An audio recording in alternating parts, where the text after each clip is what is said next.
Salin ko na yung ihe dito sa baking soda at tignan natin kung ano yung reaction niya.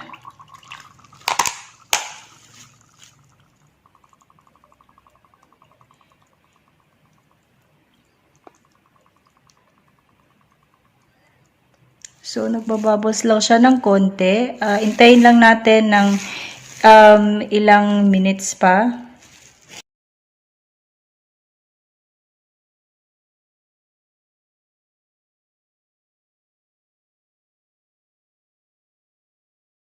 Nagkakaroon siya ng konting reaction. Para siyang beer. Kadiri, parang beer. Pero parang beer talaga. So, ayan siya.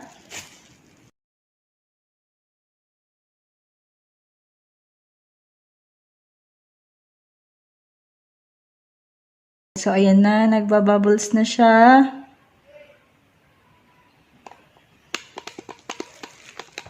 So, ayan siya. Based sa ating experiment, I am expecting a baby boy.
It doesn't fizzes at all. As in, wala talaga siyang reaction. Parang, wala lang. Parang wala kang nilagay. So, based sa ating experiment, it's a girl. Hi everyone! Welcome back to our channel. So, ngayon is May 19, Tuesday. At aalis kami. Don't worry guys, hindi po kami gagala. Finally, makakapagpa-check up na ako sa aking OB. At ngayon din yung schedule ng aking ultrasound. So, malalaman na natin kung ano ba talaga yung gender ni baby. At kung totoo ba talaga yung urine gender test. Kung it's either a boy or a girl.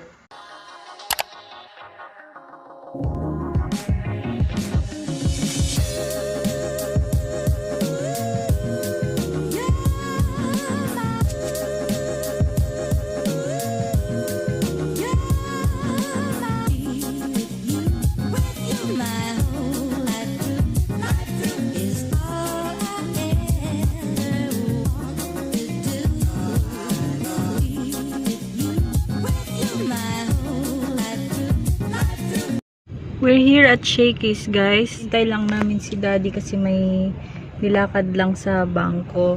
So while waiting, eto, kain muna tayo. Pizza. So dalawa kaming kumakain dito. Andito kasama ko si Demi. Hi! So ayan, kasama namin si Ate Demi kasi nga kukunin namin yung glasses niya. Isang buwan na at ngayon lang namin ulit makukuha. Kailangan daw kasing kasama yung bata para masukat yung parang ang tawag dito yung parang ano ng glasses niya. So kakatapos ko lang din magpa-check up. Abangan nyo na lang mamaya yung result kung whether it's a boy or it's a girl. One eternity later. So ito na guys, this is it. So nandito na yung aking ultrasound result at i-share ko na sa inyo kung ano ba talaga yung gender ni baby number 2. So, hindi ko na papatagalin pa.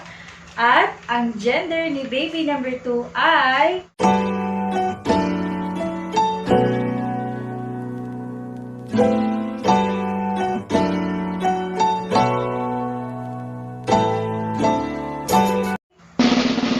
It's a girl!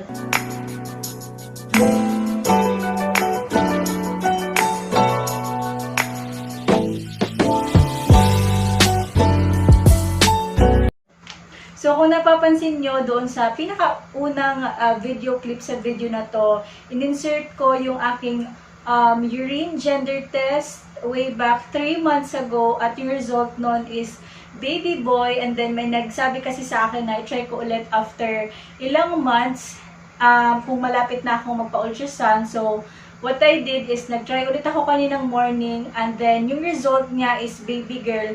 So, yung binase ko, doon na ako nag-base sa aking second attempt, which is baby girl. And then, ngayon nga, yung result ng ultrasound is baby girl. So, urine gender test is tinanong ko yung aking OB about dito.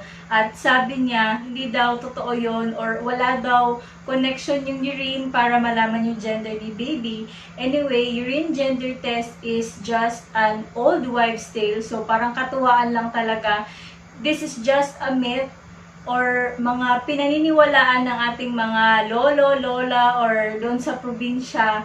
At ang masasabi ko sa test na to is mas maganda siguro kung magte-test ka ng urine gender test siguro mga 30 weeks and above, or dapat malaki na yung tiyan mo para masasabi mong accurate siguro, kasi yung mga kakilala kong nag-try nito is malalaki na yung tiyan nila or mga ilang weeks na or malapit na silang mga anak at nag-try sila nito.